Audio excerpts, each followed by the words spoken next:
Momento de analizar este país tan loco en el que vivimos. Tenemos el gusto de tener a Alejandro Mancilla en línea. Ale, ¿cómo va? Gracias por estar ahí. Hola, hola Gustavo, ¿cómo te va? Muy buenos días.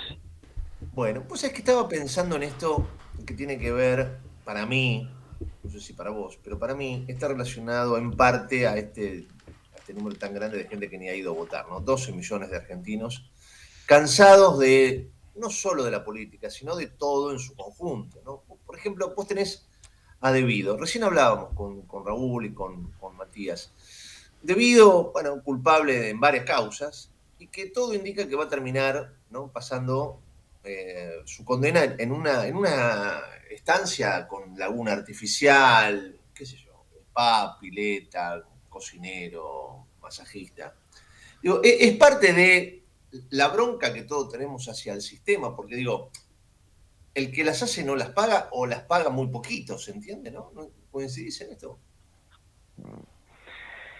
Sí, a ver, la Argentina tiene, yo creo que, eh, como todos los que más o menos conocemos el sistema político, la Argentina nació a través de pactos, ¿no? De Ujú. caudillos o pactos de líderes que en su momento forjaron los cimientos de la nación. En esos pactos se constituyeron justamente las reglas esenciales de la República, la conformación del Estado y cómo iba a funcionar ese Estado. Ahora, el trasfondo de eso es justamente el privilegio de los que hacen los pactos, ¿no? Entonces, los grandes señores, o sea, los grandes dirigentes que nosotros tuvimos en la República Argentina desde el inicio institucional de nuestro país hasta la actualidad, siempre han acordado cómo manejar, entre comillas, la justicia para que justamente la política o los políticos, mejor dicho, tengan los privilegios de no ser investigados, de no ser enjuiciados, de no ir presos. Entonces, la corrupción en la Argentina es un modus operandi que nació con la Argentina, como también nació con el hombre desde que conoció el comercio, el dinero y demás, ¿no? O sea, es algo natural, inerme o inerte del hombre, o inmerso en el hombre, mejor dicho, perdón. Mm. Entonces, esto no escapa justamente a la historia nuestra. Entonces, cuando vos haces pactos dirigenciales de gran porte, se constituye, lógicamente, la letra magna de un país, que es la Constitución. Y de la Constitución salen las leyes que se acuerdan justamente entre esos señores o esos grandes dirigentes que van dándole forma a la Argentina. Y esto no escapa a esto, Gustavo. O sea, el último gran pacto que hubo en la Argentina fue el de Olivos, Ujú. en 1993, en noviembre de 1993, donde Menem y Alfonsín se pusieron de acuerdo en reformar la Constitución, pero en mantener la esencia de la historia de los pactos en la Argentina. Es decir, che, nosotros tenemos que protegernos, ¿eh? Entonces, en base a esa constitución se forjaron leyes para que los políticos estén protegidos. Y este es el meollo de la cuestión del por qué Debido va a estar en Zárate disfrutando de su palta Ahora, pero dentro de este su pacto casa, ¿no? abarca toda la casta, digamos.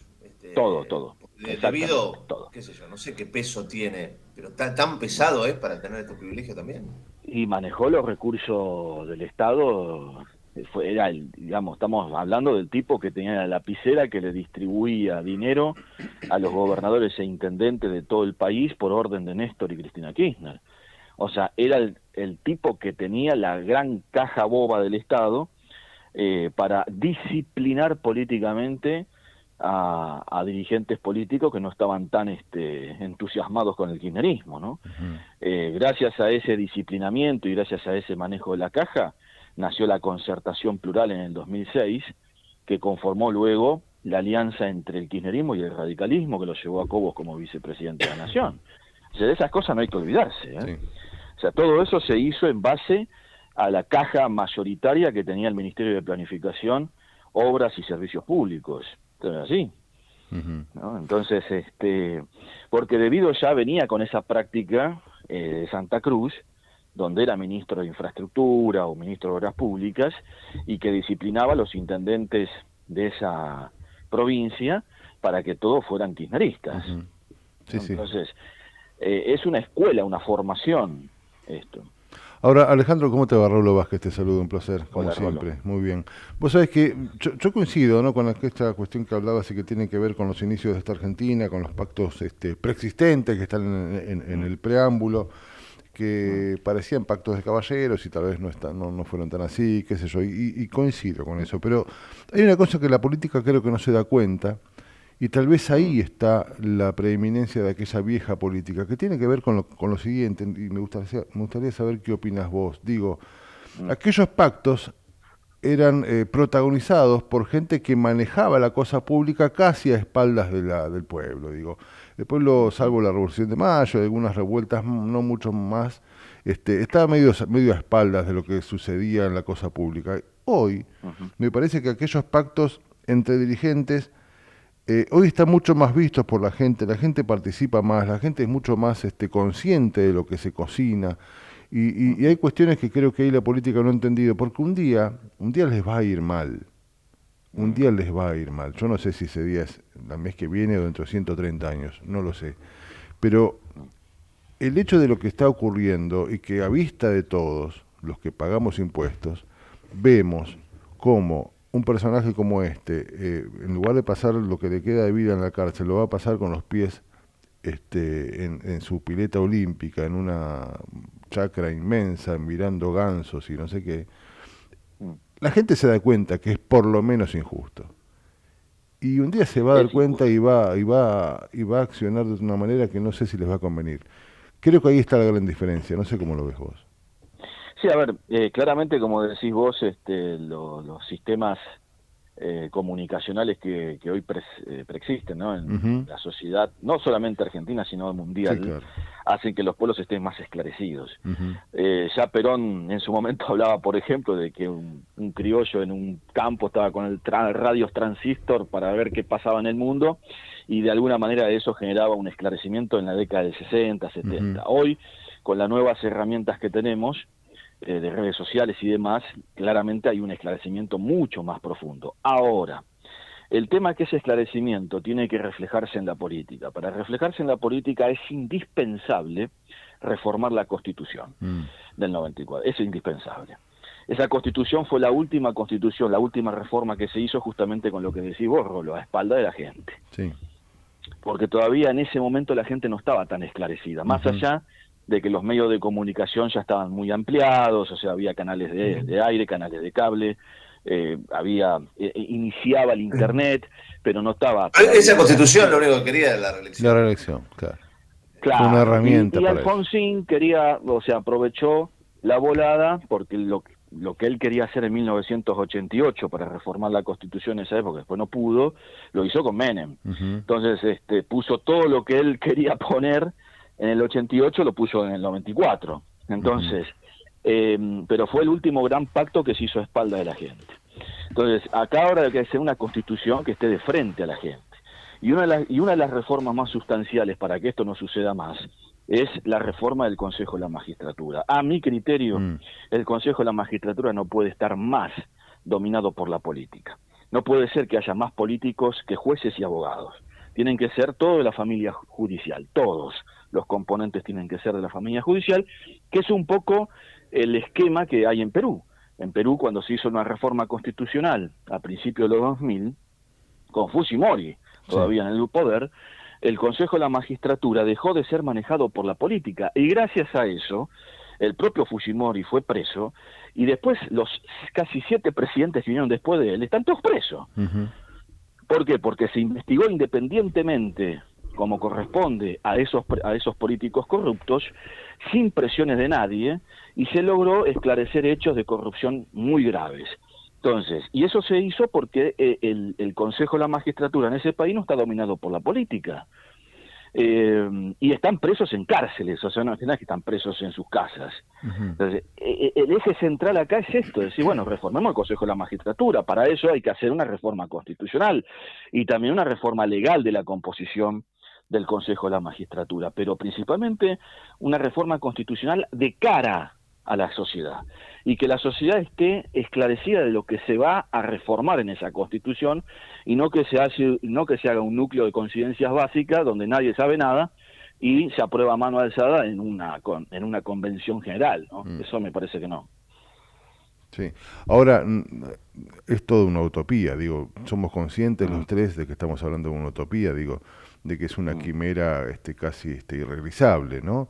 Esta cuestión de, bueno, darle a la justicia una entidad mucho más sólida, más fuerte, más transparente, siempre que esa definición esté en manos de los políticos, los que tenemos, los que tuvimos y los que quieren serlo, es una utopía, ¿no? Yo no lo veo como utopía, yo creo que se pueden dar realidades, Rolo. Yo ¿Sí? creo que sí, Mira, porque si hubo países que lograron hacerlo y países que han tenido conflictividades mucho más profundas que las nuestras, entonces Perú no ha sido un país muy pacífico que No, digamos no, no, no. no. en su historial, y lograron conllevarlo, entonces me parece que no es difícil. El tema es la voluntad política, pero también la exigencia de la Mm, gente, de la sociedad para que eso se haga. Porque si la sociedad, como siempre a veces hablamos con ustedes, eh, si la sociedad no tiene una compenetración en lo que es la cultura política de una nación, difícilmente se puedan realizar cambios. Y eso hace que también que los mismos de siempre, y los hijos de los mismos de siempre, o los amigos de los mismos de siempre, vayan ocupando los lugares en la administración pública que mantengan esos pactos.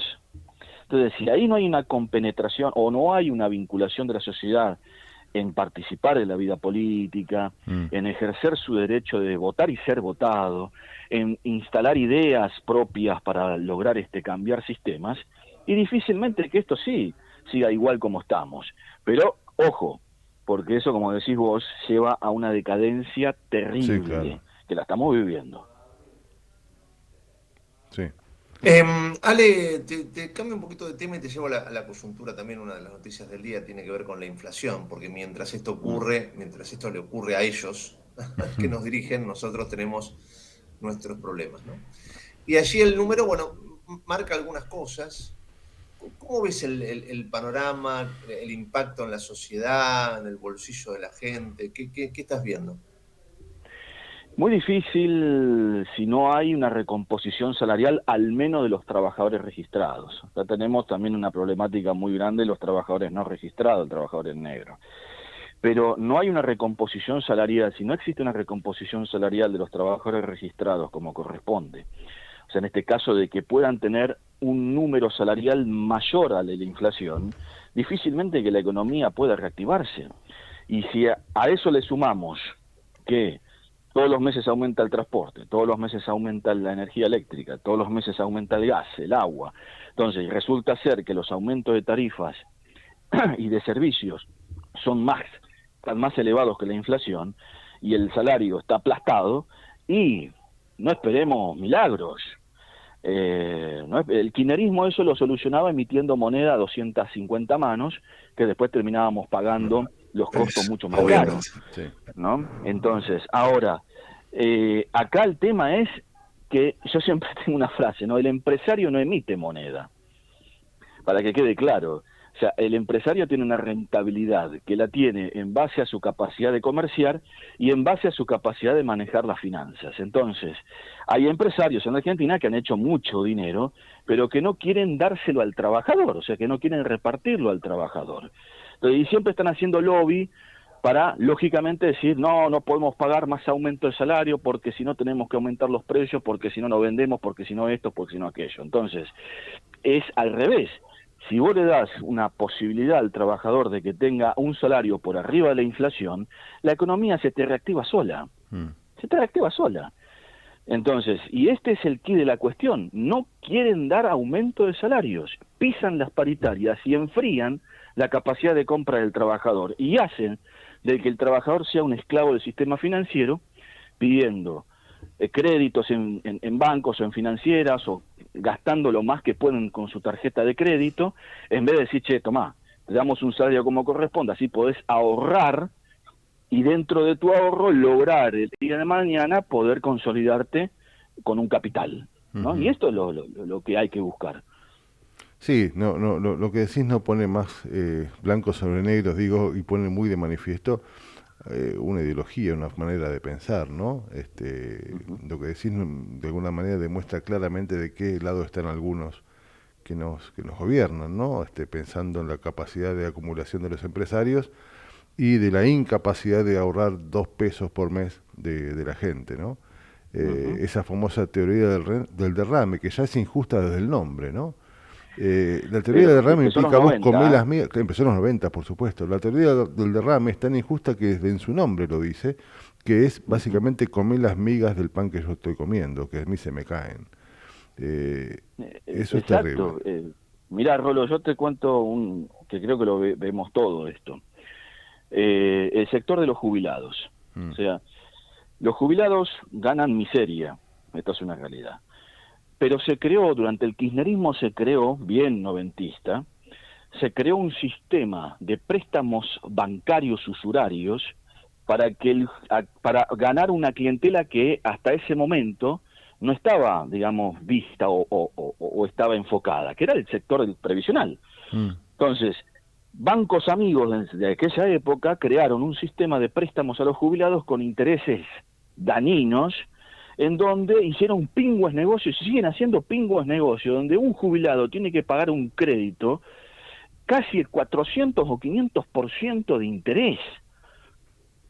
Sí, O sea, vos fijate lo loco, ¿no? Entonces, ¿por qué no se le dio nunca una jubilación adecuada al jubilado? Claro. Porque se saquearon las cajas. Las robaron las cajas. Sí.